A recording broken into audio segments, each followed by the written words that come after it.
Hi everyone, we have a space physics exam question here.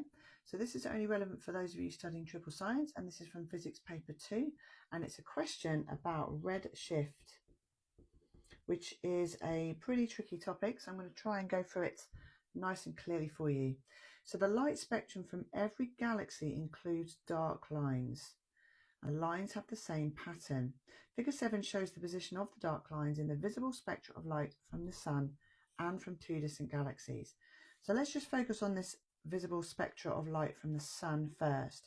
So what you've got is all the light that we can see from the Sun. So you've got blue all the way down to red.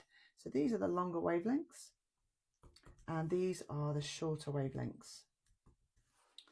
Now, the reason that we can't see some of those wavelengths, there's these black lines that are appearing when you look at them, is because there are chemicals in the Sun or in the atmosphere of the Sun that actually absorb some of those wavelengths. So we don't get to see that light when we look at it from Earth. So there might be things like oxygen or hydrogen in the atmosphere that are absorbing those wavelengths.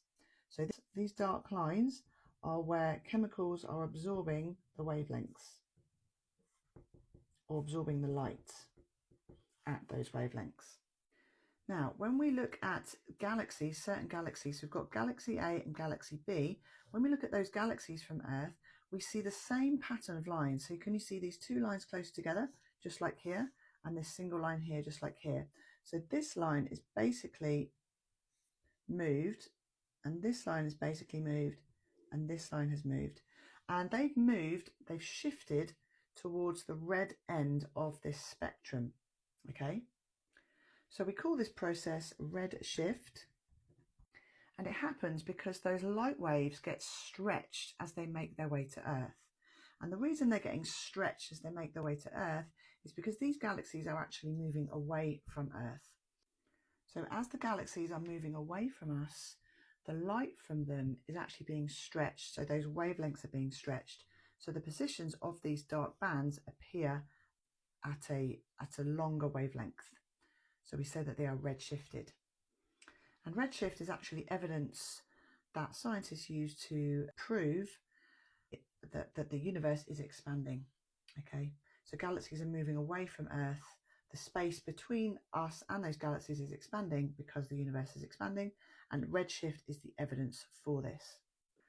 So let's look at the question. Explain what these light spectra tell us about the velocities or the speeds of Galaxy A and Galaxy B. Well, both of them have shown redshift. So Galaxy A has got a lot of redshift, and Galaxy B has got less redshift, but they're both showing redshift, so both are moving away. Now, the redshift from Galaxy A is greater than the redshift of Galaxy B.